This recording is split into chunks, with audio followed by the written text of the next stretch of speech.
You're listening to Pro Booth Talk, education and insights for photo booth company owners. Welcome to Pro Booth Talk, everybody. Flap. Good morning. Hi, everybody. Hi, Jason. Hi. I had someone come over and do my some yard work over the weekend. The weather's starting to turn and starting to see some weeds and stuff pop up. But when they had come over, they had killed all of our roses. In the front of our house, we have this big rose bush. And of course, I was furious, but this guy was just like, I just started this company and I'm learning, and you have to start somewhere. That's where I'm at. And of course, that didn't pacify me. Horrible. And that of course is not a true story, but I feel like many times that is a common excuse that many booth owners use to justification to not be prepared for events. So we wanted to chat about that a little bit today. Such a hot topic too. I feel like it's always a discussion. Yeah, and I think some people are going to be offended by it, but they shouldn't be. Yeah, if you're offended, go back to our episode on accepting criticism and then come back and listen to the rest of this one. We've all, none of us can sit there and say that we started doing this, as, seasoned providers. Of course we all started somewhere, but I feel like there's this, we all gonna start somewhere, but the point of when you start charging, your excuse of we have to start somewhere, that just doesn't fly. Like, I was thinking about this yesterday, Jason. I was thinking, like, brain surgeons. Can you imagine your brain surgeon? I mean, I know your example with the lawnmower is with the roses, but imagine a brain surgeon sitting there saying, oops, we gotta start somewhere. Like, I gotta start somewhere. That should never be your go-to. And even taking that out of business, like, imagine if you just approached or you meet someone online and you have a first date and she shows up and she's showing you wedding dresses, and she's like, well, you've got to start somewhere. It's something that's used commonly and used incorrectly. Like, of course we all have to start somewhere, but people, I feel like, are trying to say we all have to start anywhere, because we do have to start somewhere, and that is a very specific spot. So if you're going to be a brain surgeon, you can't just start somewhere. You have to go to school. You have to get the education. You have to do the internships. And obviously brain surgeon is an extreme example. But if you're going to cut somebody's hair, you need to go to beauty school, or at least practice on your kids for a while. So there is a process, and that's with hair growing back. That's with hair growing back. Yeah. If you mess up someone's haircut, their haircut will grow back. But you mess up someone's wedding, you fail at someone's wedding. They're not gonna. The likelihood that they're gonna have a second wedding is not a high chance. I mean, and you being that vendor the second time around is also a low chance. But I mean, I laugh because I don't want people to think like we're sitting here telling you what you should and shouldn't do, and it's because we know it all. Of course, we didn't get to be seasoned providers. We've dropped the ball on things. We've gone through, starting somewhere. I am the queen of starting somewhere, and I say that because I really started somewhere. I mean, I'm just embarrassed of the setups that my first setup literally was like a CD case box that I just punched holes into, and I, found it was as DIY as it could be. At that time I was charging, and I always reference this, like $125 for 2 hours. And, even at that low of a rate, I still made sure, I mean, props were like $50, and that was a huge investment to me. When you're starting, $50 right now for me, $50 is not too much, because we've grown a lot in 12, 13 years. But when I first started, $50, I mean, I literally had to run like 2 or 3 events to earn $50, to drop on props. So even when I was so cheap, I still knew that, like, for you to acquire that client, even even at $125, that's still a client that took you time and investment and a lot of hard work to get yourself out there to even have that client pick you among the thousands here in LA, thousands of other providers. They picked you. So for you to drop the ball because your excuse is like, we got to start somewhere, like that shouldn't even be a factor. Like you shouldn't even be setting up shop and running and charging people. I don't feel like, because it's not fair. It's not fair to you, and it's not fair to your customer. And the reason why I say it's not fair to you is because you literally are dropping the ball, not on your client, but yourself as well, because that client will never call you again. I mean, your excuse of my camera broke. Investing $200 on a backup camera will save your reputation. So you're not being fair to yourself as well as your client. It's not even about your customer. It's about your own investment in your own business. Like if it's a hobby, that's one thing. But if you really are looking to making a living from this, that excuse just shouldn't even be in your vocabulary. No matter where you charge, no matter if you're charging $1,000 or $125, the clients that are choosing you, these can be I mean, we're in graduation season right now. Like these kids will never graduate from high school or college or their master. They will never go through that experience again in their life. And I don't know. I don't feel like that's, to me, it's like brain surgery. It's a once Sure. Get it right the first time. That's it. Yeah, and I guess I should clarify my position, just because you mentioned starting at lower dollar amounts and $50 being a lot. Personally, I'm not talking about like financial obligations. Like, obviously, I don't want to say you're too poor to get into the photo booth industry. We all have to start somewhere. Sometimes you have to borrow money. Right. Sometimes you have to build it yourself, and that's fine. And obviously, we all have to start charging less because we're learning and whatnot. I just am referring mostly to things like I'll see a post of someone saying, how do I get people in focus, help I'm live at an event, without the basic understanding of how to focus the camera, which is like obviously the main aspect of what's happening. So when I'm suggesting that we stop using, we all have to start somewhere as an excuse, ultimately I'm just talking specifically about education, I guess, and not so much finances or charging things. So if you're starting as a budget booth because you're low on money, cool. You like work your way up, build that business, build that enterprise. Yes. But starting somewhere, as far as having the backup is part of, people who go and deliver services, their excuse for not having backup wires or cables is they got to start somewhere, at least getting their booth out there. And I feel like it's still part of it. I know what you're talking about knowing your software, about knowing your equipment, about knowing your lighting, but also the backup side of it too. Like, knowing your software is part of knowing how to troubleshoot and how to back up if you need to. But yeah, I agree. Like, yeah, so I would say, like, once you're willing to position yourself as a professional and accept somebody else's money, and your side of that commitment is performing a job, you need to be able to perform that job. Obviously, if you can't fulfill your side of the bargain, like you wouldn't go to this event and perform and do your photo booth and accept someone saying, I know you charge $600, but I only have $200, because we all have to start somewhere. Obviously, they're providing or fulfilling their end of the bargain, and you have to provide or fulfill your end of the bargain, which is, providing a photo booth with basic knowledge on how to operate that photo booth.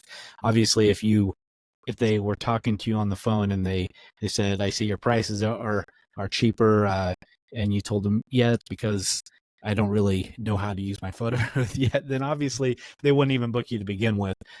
So unless you are being transparent, like, there's that level of deceit there that if you don't know how to operate your photo booth, then you shouldn't be accepting people's money for it. There is a place to start, and that is with the basic knowledge of operating your business. So we want to try to define where to start a little bit. Obviously, there's some room for negotiating that position. But I think for the most part, we can agree on some basic places to start. Where, when you say we all have to start somewhere, where is that position that we all have to start? Let's start with photography. Lap, what is the base Oh, level of starting in the area of photography? Jason, I just can't believe that this. I can't believe that this debate even exists because this debate always exists, and it blows my mind. And the reason why I'm so animated about it and so emotional about it is because we run a photo booth company. So I don't understand the argument. You're laughing, but you know what I'm talking about. I don't understand. And No, I'm it's sorry for anybody that's new. it's an This is not uncomfortable me being laughter. angry. This is, I mean, it's not me being angry. It's just you cannot run a photo booth company without knowing the basic fundamentals of photography. Like you can't, it's like opening up a restaurant and saying I don't really have to know how to cook or how to customer service. Of course you do. The fundamental is not just the cooking part, it's the customer service part too, right? Like you can't run a photo booth company without knowing anything about photography. And yes, of course you can get by. Like there's, some manufacturers that will give you like starting, what's that called? Like starting, just like your basic settings, so you can kind of general dial it settings. in. But yeah, Yes. And that's the thing. I see a lot of people who will like ask like, what are the settings for like a photo? What's the perfect settings? And there's a lot of people that will sit there and say, no, try dialing in this. And then in your mind, especially for someone who's new that doesn't understand photography, they're thinking this is the settings. Like this works for my event. I plugged this in. Someone suggested this. I plugged it in. It works. It's been working. It's been working for the past like 6 months. And then suddenly you see somebody freak out because they're at the event and they're like, oh my gosh, my photos are white or my photos are completely black. And they're like, I don't understand what happened. I didn't or touch blue. anything. It's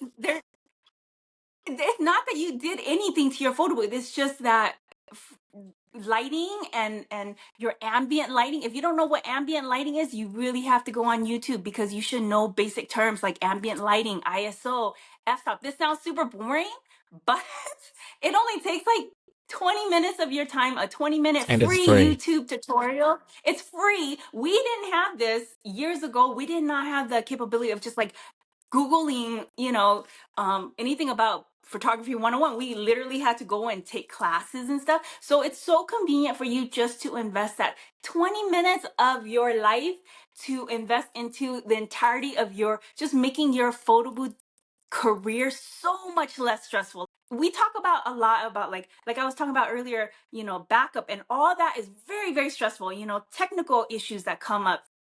We work with so much technology, printers, cameras, all these cables, hubs, networking. Like we do such advanced things that really can have your heart just pump when you're at an event and stuff is not working. Like you don't want not knowing the bare minimum of photography to add to your stress when you're at an event. And I'm not saying this to be a jerk. I'm just saying you really can make your life so much more less stressful. Just knowing basic, what is that, lighting triangle. I don't know the official terms because I'm not like officially trained or anything. I'm self-taught, but I did spend that time early on in my career when I was new. I learned, if you don't want to sit there, if you're more of a hands-on person, which I am, I just turned on my camera, turned on my flash, and I adjusted each setting one by one. Like f-stop, I went from the extreme.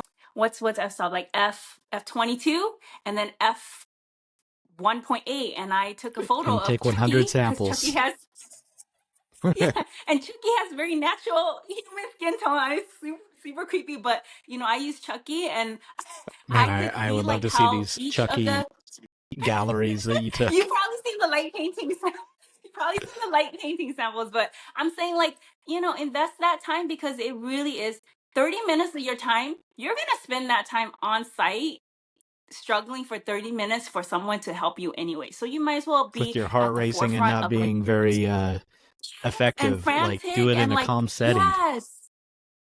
Of course, that's the thing. Like when you're on set, you have clients, you have guests talking to you, you have people coming up to you like, "Can we take a photo?" And your brain is not going to be able to slow down when you're on set. And the crazy thing, Jason, it's such an easy fix. That's the crazy thing. The the Hmm. the lighting being all white or the lighting being all black, it literally is just one dial. It's so simple. And if you just know basic photography, you won't be sweating bullets on site over Yeah. something So that small. super basic photography. We're talking about like not a subprime, because I don't think anyone should be like a uh, sub budget. Let's just say a general budget booth charging like $500 an event. They're just starting out. The very basic photography before they do their very first event. So I'm going to say, obviously, the very basics of like zoom and focus, like anything that's on the barrel of your camera. And this obviously is for DSLR. Yeah. I've seen people not understanding how to get more people in the frame, or seeing that they have the corners of their backdrop showing and not knowing how to zoom in to get those out. So just the very, very What? basics I of did not know. focusing I and didn't even know that zooming. was. I didn't even know people I've didn't know how seen to I've zoom. seen That's the crazy. focus more than anything. People saying that their photos are blurry and not understanding how to focus. And typically it's because they're depending on autofocus, and there's not enough lighting or something like that, or they used I use autofocus for so autofocus. long and it switched off. I use It's fine to use autofocus. autofocus if you know how to focus. And Well, like for our mirror, we would have Jason. to use autofocus because trying to dial in focus on mirrors is a pain. But Well, I can tell and you you, have to have extra lighting autofocus. for autofocus. But you need to know how to focus Yes, your camera. you do. And But you also.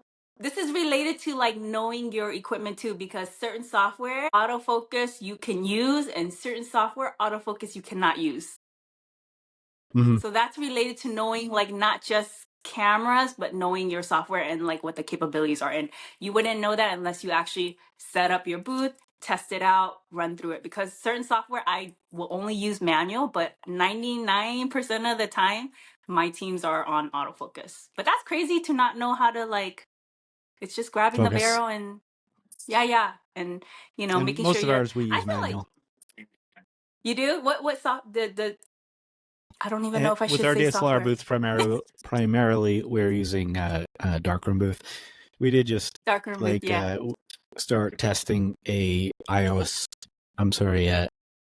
Mac operating system running SnapPick, and that camera so far has been on autofocus just because we're testing it in the office. Yeah. But the results have been really good, so we may just leave it on autofocus. We don't know. But Yeah. moving on, So when I so use darkroom, I ISO, only shutter do speed, and manual. aperture, the very basics, like Yes. keeping with the basics of photography. Zoom and focus, ISO, shutter speed, and aperture. Obviously, those three things are Before you more go into that in though, depth. before you go I'm not into going to that go into though, it. you shouldn't That's be what YouTube's shooting. for. Well, you shouldn't. Your camera shouldn't be on. I don't even know what the other camera settings are, Jason. What is the other one that's like automatic? A or what is it? Because I shoot on M, which is manual. You take full control Yeah, of that's the where it should camera. be. What's So the the other one other one shouldn't that even matter to like people. point and shoot? Yeah, but people don't know this because if you've never been in like photography before, you're used to like point and shoot cameras, which is normally on like I don't what is it A? Do I have I'd a have to camera look on me at the like A camera, or P or something? so A, I think, is like aperture priority.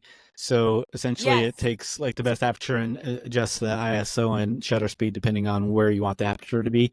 And then there's one that's a shutter priority, but I can't remember what that setting, what the letters are on there. And then there's one that's iOS priority. And the P, I'm not sure what it stands for, but a lot of people joke that it stands for professional because it just kind of is kind of like automatic, but a little bit better than automatic.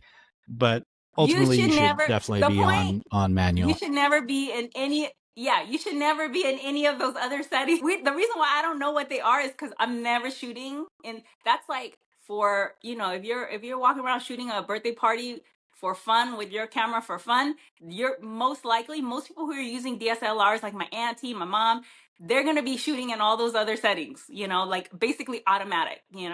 For us as boothers, you should always be an M, always. I don't even know what the other settings are because we're never in there. Yes. So those settings, ultimately, though, put heavier focus on the ISO, shutter speed, and aperture, which are the three things you really need to have the very, very basic understanding of. Yes. It is a little bit more in depth than I'm going to get into on a podcast with such a general scope. But get onto YouTube, and I mean, there's going to be just thousands of very basic ISO, shutter speed, and aperture videos, and they're typically all three taught in the same setting. So look into that. Yeah. White balance. Yeah. It's not as important for the very basic starters, but white balance is still important. I have a white label company that I work with who every time I talk to this person, like their biggest complaint about other white labelers in other areas that they use can never get white backdrops white. So like white balance again, though. yeah, it is challenging, and really it probably shouldn't be on this list. It is important, but probably not if you're a budget booth operator. People can deal with some gray or bluish white backdrops if they're paying $500 for a photo booth. They shouldn't expect the best quality, I guess. That's why they're paying less. But then finally, with photography, lighting. If you haven't listened to our episode on lighting yet, we record these episodes in advance, so we're recording this episode obviously right now, but our episode on lighting just dropped yesterday, so it's fresh on our minds. But go back and listen to the episode on lighting if you need some help getting your lighting started. Again, if you're using a DSLR, please use a flash or a strobe with your setup, please. And that's the very basics of photography that you should have a handle on before you accept money for a photo booth gig. Yeah. Business. And then let's move on to business. Yeah. Some very general business skills should be acquired or understood. But we didn't even talk about software. Well, we can jump ahead to software. Should be... It's on the list. It's just not part of the photography list. What's that? Let's jump ahead to software and come back to business. That's okay. I don't know. I want to cover software because I feel like I'm here for it. We talk a lot about.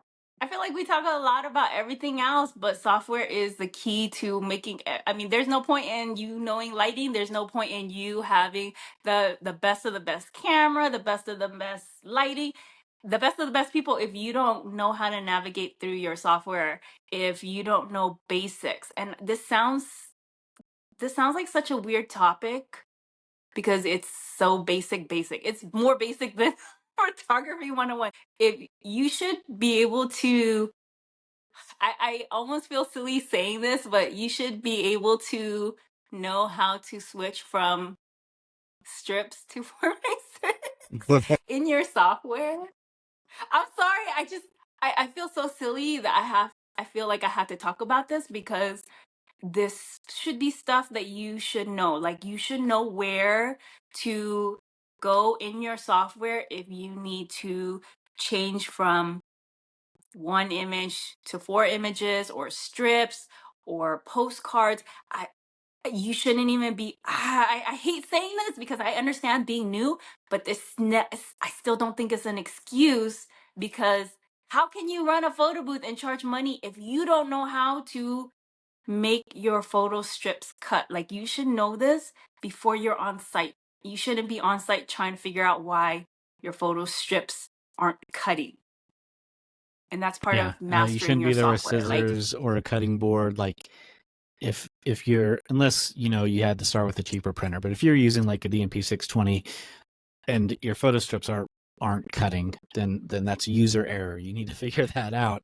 In software, it's not even user as opposed error. to photography, like you should know the software pretty extensively for any software, obviously, or any service that you're offering. If you're using Snap and you don't know the full scope of photo effects or AI, that's fine if you're not offering those things. But if you're just doing the general like photo booth features, you need to know those features extensively and all of the apps have like user manuals, and beyond that they all have their own separate Facebook groups outside Tutorials. of like the general networks. Like Yes. join the SnapPick user group or the Darkroom user group or the TickPick social, whatever software you're using, join the user group and don't even ask questions. Just read read through the last couple months of Oh my gosh, posts. so much information. Yes, so much information. Even stuff that from 5 years ago that I'm discovering, I always say this, Mhm. like there's stuff from 5, 6, 7, 8 years ago that I'm still finding new today. One of the things that I did when I The was training resources. our events coordinator, when I was training her on Darkroom Booth, I trained her obviously the basic setup stuff, and had her read through the online manual. But then I had her go to the Darkroom user group and read problems that were people are having, but not the comments. Right. I told her basically go in there and look at people's problems and try to fix those, even though they've been solved. Like try to figure out why they're having those problems, because you're going to have those problems someday, and you're going to be doing troubleshooting for other people that are on jobs. So like go through every problem that someone's having and work through it, figure it out. And that really forced her Yeah. to get into the depths of the program and see areas that she typically wouldn't see or face problems that she typically wouldn't face, and really build a deeper understanding of the software. So maybe do that. Yeah, and doing that, I'm sorry. Doing that will give you a lot more confidence, and the reason why I bring that up is because when you're setting up and you're troubleshooting at home and trying to source issues at home, you're in your clear headspace, so you don't have all the chaos of being on site. When you're on site, even me, who I used to be on photo booth support. I mean, I am very, very technically skilled, I guess. Even for me, if I'm on site and I have all these people coming up talking to me, all this chaos around me, and I have to troubleshoot, it's hard to even think straight. So if you've never put yourself into the situation of trying to find these troubleshooting solutions in advance, when you're on site, it really puts the pressure on, and it makes it almost impossible if you've never done it before. I've been blessed, and I say blessed because I didn't see it back in the day as being blessed. When I first started, again, I started on a super shoestring budget, and I got the cheapest printer. And I love that you brought up, like, if you have a 620, they're, a DMP, whatever, they're easy to use. I did not have I didn't have a DMP when I first started, because they used to be, oh my gosh, Jason, they used to be like $1,200. There was no way, when $50 pots was expensive for me, there's no way I could afford a $1,200 printer. So I got a budget printer, and that sucker, I'm not gonna say what brand it is. That sucker put me through the ringer, because it would have the it would uninstall the printer driver, would uninstall mid event for no reason. But back in the day, remember when Windows transitioned? Remember when Windows transitioned from like Windows 7 to like Windows 8 or something like that? It was huge issues with a lot of like Everything. older hardware, software. So this printer had like an outdated driver signature something. I don't even know the technical terms, but it created so much havoc for me, and I hated it at the time.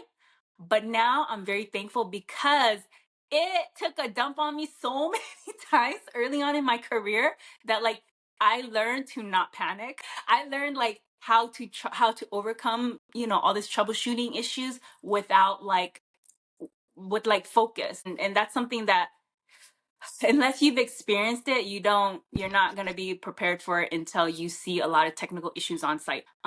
That I'm very blessed that I had a crappy printer early on, but it allowed me to like understand how valuable learning your hardware, learning your software, and like being able to troubleshoot all your equipment, because everything you use is going to have different nuances, quirks, weird things about them. Every software is going to have something that's like weird, that you're going to have to know how to overcome. And unless you really mess with it and play with it hours at a time, when you're on site, even if you can't test your equipment at home, go 2 hours early, go 3 hours early, and be on site and test everything, run through everything.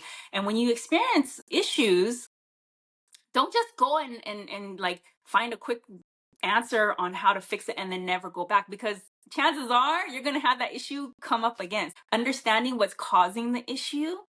And I know it's not something that's exciting. This topic is not exciting, guys. Of course, we know that. But I'm saying this because my own experience, like, I don't want to sit there and try to spend 6-7 hours trying to replicate issues that I've seen and trying to figure it out. But because I've spent that time and invested that time, it saved me on huge projects where, if I didn't experience that in advance and source the issue in advance, I would have had like huge refunds. I would have been issuing out huge refunds. And it's just being prepared, you know?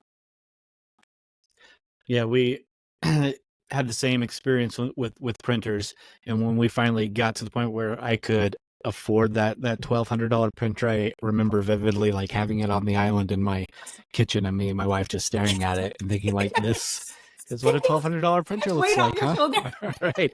I hope this pays off. So yeah, we're there. That was actually an RX-1 back then. I changed to 620s at a later time, but I think we pretty much covered the importance of extensive knowledge into your software, business knowledge or skills.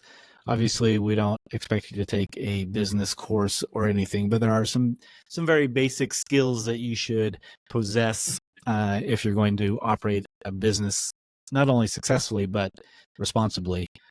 And some of those just I don't know if it really falls into the area of business skills, basic reliability and dependability. Like, this is an industry that those things are so crucial. Like we're not at Target where if you call in, someone else will fold shirts or shirts will be folded tomorrow. Like the ability to be on time and show up and put your game face on and perform is crucial. We're not photographers. Photographers are almost like ninjas, wearing black and fading into the shadows and moving around the room and taking photos.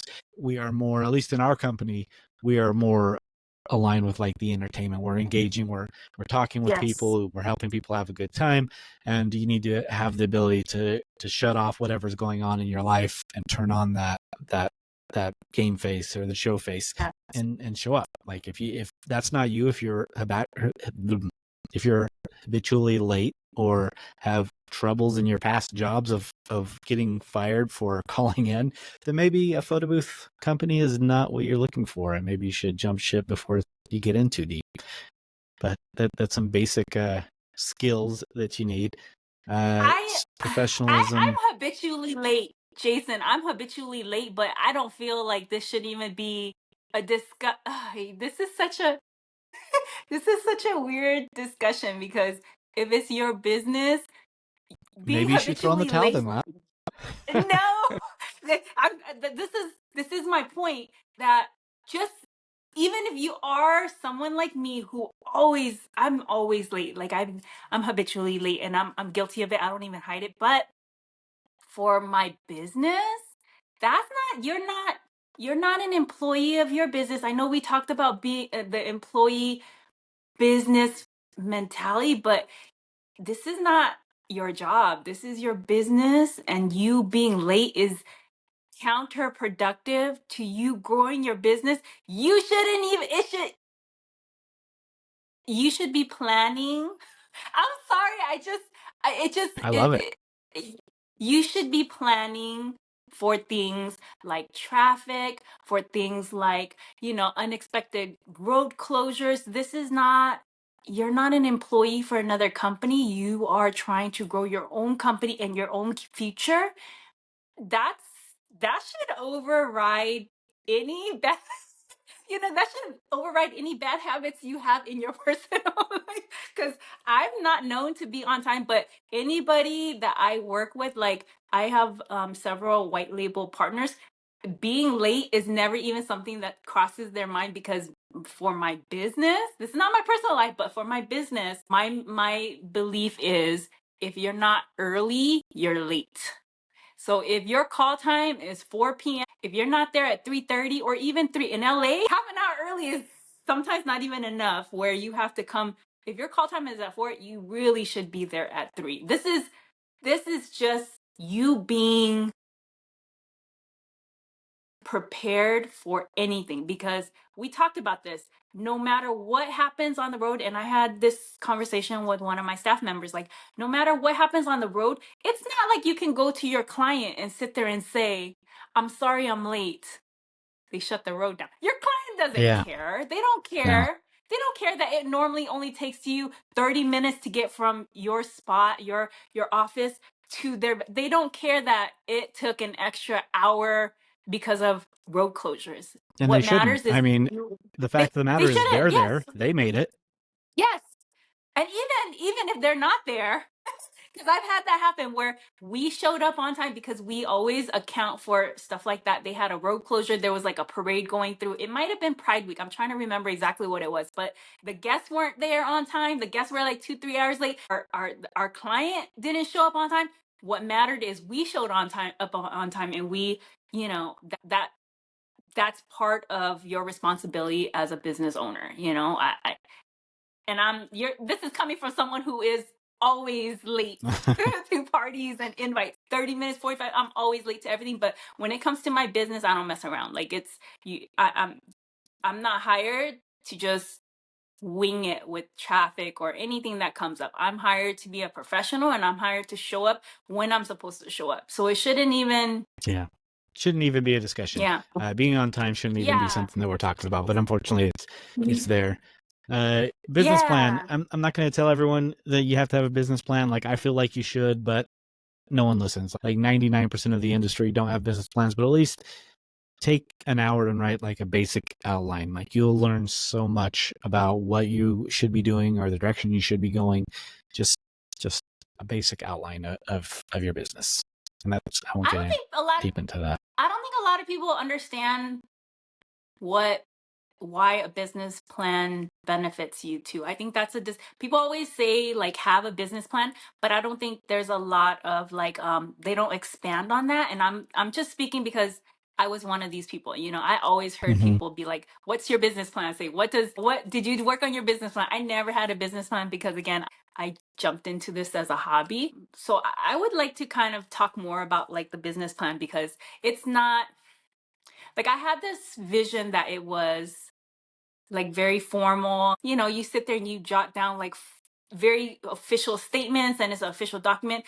And for me, I can't speak for everybody else, but for me, a business plan was very informal. I just sat there and I just decided, like, the goals of my company, where I wanted my company to be, who I wanted my clients to be. And the reason why you hear a lot of people talk about how it helps their company, I kind of want to speak more about that. Like, why does the business plan how has the business plan helped to shape and mold your company? Like, Jason, can you give a little bit more insight on that? It's a pretty intensive subject, and I think that we should probably dedicate an entire episode on it. But generally, like, it helped me with pricing, first of all, because it forced me to really investigate all of my competition before I got started and kind of see where they're at. And of course, you shouldn't base your pricing on where your competition is, but when I was starting out, that's what I did. Right. And it helps you organize and focus on your branding, at least recognize your branding. A lot of people just get a logo and go, but when you actually have to like sit down and write out what your branding is or who your demographic is, then there's a lot of things that you weren't aware that you didn't realize. A lot of things that you become aware of that you weren't aware of. And writing a business plan is just essential for finding those things out, I guess, and better planning it, and not only writing a business plan, but coming back to it maybe every year or something, and kind of looking at where you expect it to be compared to where you're actually at. And because a lot of times you don't know what's going on, and where you expect it to be or where you want it to be may be completely wrong. At the end of the year, you may be like, wow, that was completely, I didn't want to be at that spot The wrong at all. direction. But, Yeah. I didn't know the industry very well, but now I do. So let me reframe that and refocus. And, it's like the old saying, which I can't remember, but, if you I can't remember it. So I'm not going to say it at all. Something about direction and shooting an arrow. obviously, you can never hit your target if you don't know what you're aiming at. If you're just aiming haphazardly anywhere, you're not ever going to hit your target. If you have something that you're aiming at a target, then you're at least going to hopefully hit the board. You're going to end up somewhere ideal, and sometimes you don't. A lot of times people will argue that they are doing just fine without a business plan, and my response is always, do you think maybe you might be doing better if you had one? I mean, you certainly wouldn't be doing worse. And a lot of people will say, well, so and so had a business plan and they failed. Well, that's fine. Not only is that the exception to the rule, but are you suggesting that they would have not failed if they didn't have a business plan? It encourages your opportunity to succeed, your likelihood of success. It's certainly not going to guarantee it, but it's something that you can put in your tool bag and be a better company because of it. Certainly. I can get some insight on like how a business plan transformed my business. When I was running for 4 or 5 years with no business plan, and I always saw people referencing it, never understood what it was. And when I went through a whole rebranding, I sat there and thought, this might be a good time to lock down a business plan. And what it essentially is like you creating a rule book for yourself.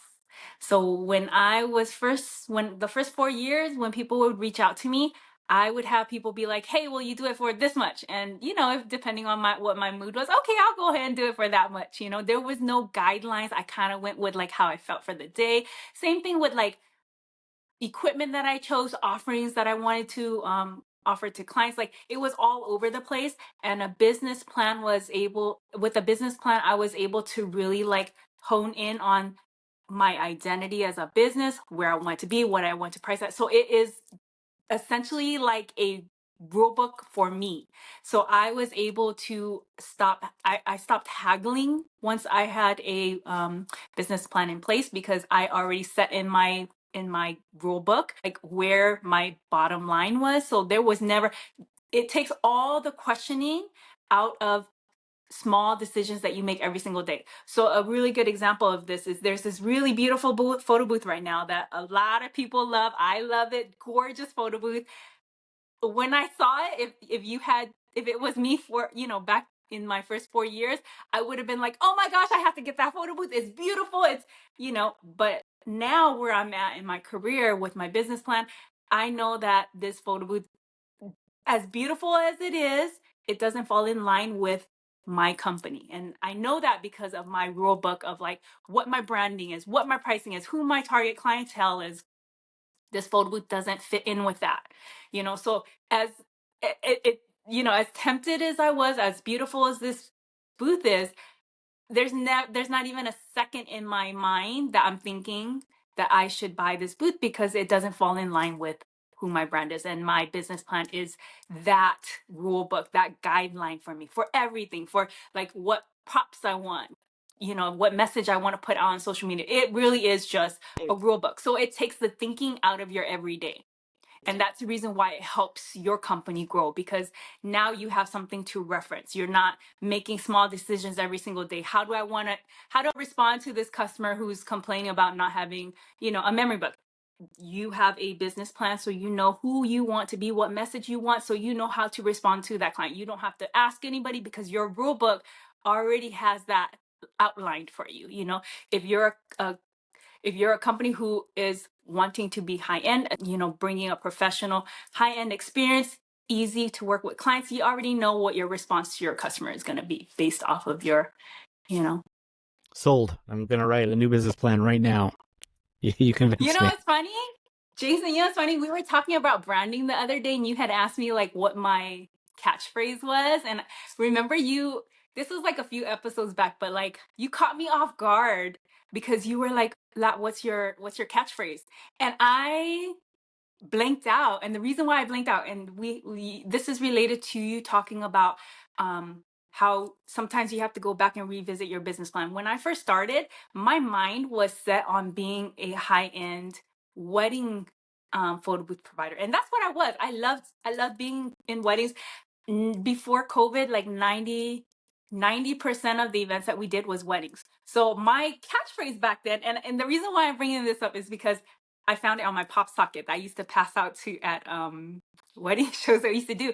But I found a pop socket yesterday, and it said LX Picks, and the catchphrase was "Make memories," and that was the focus of my business, LX Picks, back when my business plan was focused on marketing to weddings, and now we're like 95% corporate. So making memories is not even Yeah, they don't care it about doesn't memories. align with the brand.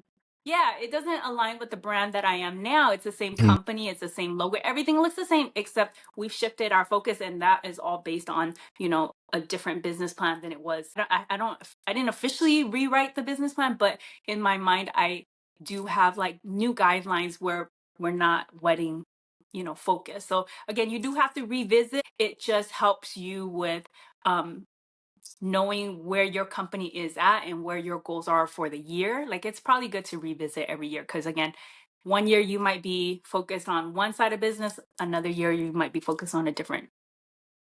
Yeah, and I mean we've kind of gone off the rails with business plans, but I still feel as much as we've talked about them, I still feel like there is a solid episode still there. Oh yeah.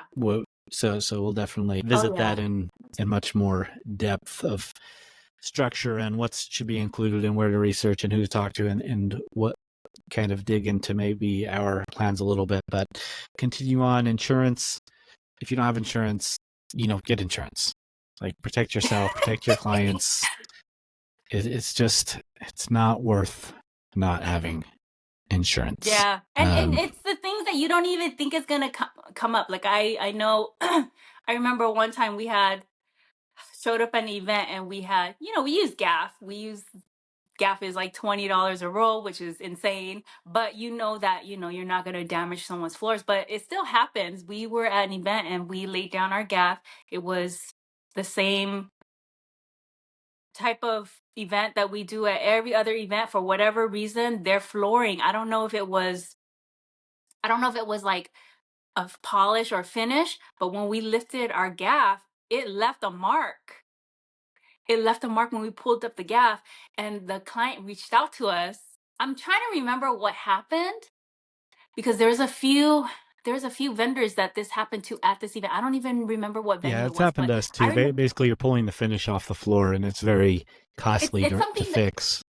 yes, Yeah, and so they did approach us about like covering it, and we there's I don't know how I got out of it. I don't remember what I don't the discussion was back and forth. We ended up not being responsible for the damage because it was something to do with their finish, but it could have turned a whole different way. We totally could have been responsible. And that one, it sounds like such a minor thing, you guys, because I'm saying like the gaff left a mark, and it sounds minor, but if you think about like the type of money these venues are investing into their flooring, that easily could have been like a $20,000 job that we would have been responsible for the flooring. Like, that little piece of gaff, we could have been responsible for a $20,000 floor replacement. Like, yeah, that's insane, And you don't think about that when you're showing up to event, especially if you're only charging to $125 like I was back in the day. Like, imagine someone coming up after you after event for something so small as and I say it's small, but it's not, because some of these venues have amazing flooring, and you would be screwed not having your insurance. I mean, I had insurance. I didn't have to worry about it too much. yeah, and But still, it's I definitely not don't want to small. I be mean, the it one could be life changing. responsible. It could certainly shut down someone's business, or It will tank. if Yeah, it'll tank you. It'll tank you. I don't even know how else to say it. I mean, and it's scary. Even with insurance, I was like, man. yeah, and we've got a couple venues that's happened, and we've got pretty extensive notes for venues in our software. That tell hosts like, don't use gaff at this venue, and we've got some cord covers that we take along. In some places we have to bring little rugs that we cover cords up and things like that. But there are some venues, like a good rule of thumb, if you've got a flat surface like stone surface that's shiny, like don't put gaff on it. You're Yeah, I think very that was the likely going to pull flooring that that we finish saw. up. Yeah. But And another example that I have was we did a gosh, it was like a truck event. One of those, what are those monster truck? It was like a monster truck event. So it was outdoors. The tent that we were under was not it wasn't my tent. It was the vendors or the venues or whatnot, or their separate vendor. It was a windy day, and as I was unloading equipment back into my car, as I was making multiple chips, one of the chips where I came back, the tent that I was under went flying. It went flying into the air, Jason. I mean, I'm not saying 4 feet in the air. It flipped in the air. This is not one of those, this is not like a home canopy, like a residential, like it's not a regular Not an canopy easy up. that we have in our, it was not easy up. It was one of those heavy duty, like the type you have at like the LA County Fair or whatever, like those heavy duty tents. And this thing went flying. It was broke down. It went flying in there. And imagine if it knocked my photo booth and my photo booth hit somebody. Like I would have been liable for that. And that you're playing with fire if you don't. And a lot of these venues require you have insurance anyways. If you're looking to do higher cost rentals like at stadiums and like high-end venues, most of these venues are going to be asking you for COIs and and things like that. And they right now they're actually asking for beyond what they've been in the last few years. Yeah. They're asking Yeah, I've for been a hit lot with that more, recently higher too. I just had to limits. change my insurance Yeah. company because someone wanted so much insurance that my company was like, we don't even cover that. So Yeah. I had to I'm change who I've experiencing been with for years. Yeah, experiencing the same thing. Like the coverages that they're asking for is like beyond the limits of a lot of these. But it's the cost. What's that? Pay to play, Pay to play. pay to play. Like yeah. A lot of providers aren't going to be able to fork out these policies because you're not talking $200 at this point. You're talking like high premiums, and so it's you do what you have to do, and you make sure you're covered. You shouldn't even be chancing it because I've I've seen enough to be like, nah, like shouldn't even be a question because something's gonna happen. Something will happen. Yeah. Fortunately, nothing has happened to me. We've never had to make a claim. There's been a few times where I thought I might have to, but I haven't, fortunately. And obviously, if there is some kind of small damage or small situation, I would just come out of pocket to not make a claim because obviously that would increase your rates and whatnot. And Yeah. they may drop you depending on what the claim is after it's fulfilled. So, but definitely have insurance and basic marketing. And this is just a crazy stuff. Like I see people in groups sometimes that say they don't have a website. Someone the other day was saying, do I need a website? Because someone was telling me that socials is enough. It's not. And someone was in there arguing that they've been open for 8 years and they don't have a website. Again, that's an exception to the rule. Like that just with the business plan, like fine, you don't have a website and you succeeded, but how much better would you be doing if you had a website? That's Just exactly what I don't was thinking. stack the cards Imagine how against much more yourself. successful. Yeah. Have a website. Have a website. Even though now most people aren't going to the website is more of like just like it's not even physical, but it's kind of like to me, the way I perceive it is almost like physical proof that you are a legit company. Like anybody can open up a Facebook, anybody can open up an IG or a TikTok, but having a website kind of like solidifies that you're a legit. Yeah. Because most of my clients, I'm gonna be very honest, most of my clients are not on my website. They're on my Instagram, they're on my Facebook, watching our work on TikTok. They're not really going through the website, but just the fact that you have a website, if they see that kind of makes it seem like, okay, this is not a flyby. Yeah.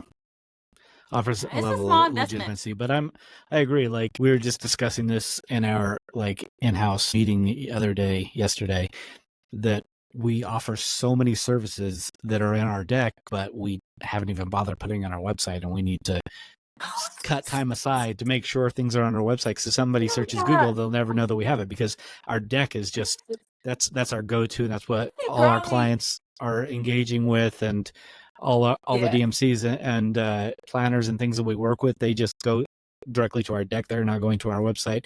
So our website is really been almost, it's there, and we would always have it there, but we haven't updated it really probably since like right after COVID. Like it needs a lot of love. I'm laughing because I'm in the same boat. Like it chits me out. I think I went on there the other day and I'm like, oh my gosh, why do I have this old 360? doesn't look anything like it looks nothing like that. There would be no way I can charge what I charge with the 360 that I have on my website. Hmm. But Yeah. it's not really there to for me. I know it sounds like it's like that for you too, but I know there's companies that sell strictly off the website. Like they make a lot of like bookings through their website. Like their website does 80-90% of the selling. For my company, it doesn't really work like that. And it sounds like yours too, because we have like clientele that we work with long term. So they're not really checking our website for our services. They know that, our offerings are growing beyond that. But definitely having a website, it doesn't even have to be anything insane. It doesn't have to be that advanced, although I think the first page is pretty big deal to not lose them. But like my website has just basic services that we have. It's very clean, very minimalist, falls in line with my branding, falls in line with, the business plan that I made a few years ago. But it does give people that confidence. Like it's another part of the selling Yeah. process, Yeah. Just another right? tool in Like the bag. it's yeah, because if you're calling someone that has just some Facebook page and then you're calling me, just the fact that I have like a business page and a very long, extensive like Instagram history of like work and stuff like that, it just it gives your client a lot more confidence choosing you as the vendor, knowing that you just come off. I feel like you just come off more established, whether you update that web page or not. Yeah. I Yeah. think with that, we'll close it up. This episode was a lot longer than I expected to be. That's good, and I've jotted down a few ideas for future episodes from the things we talked about that deserve to be explored more as well. So, Yeah. thanks everyone for Joining joining us. us again. Everyone, Thank you. Bye. To keep the conversation going, join our Facebook group, Pro Booth Talk Community. If you enjoyed this podcast, consider showing your support by subscribing, liking, reviewing, or sharing this topic with someone in the industry.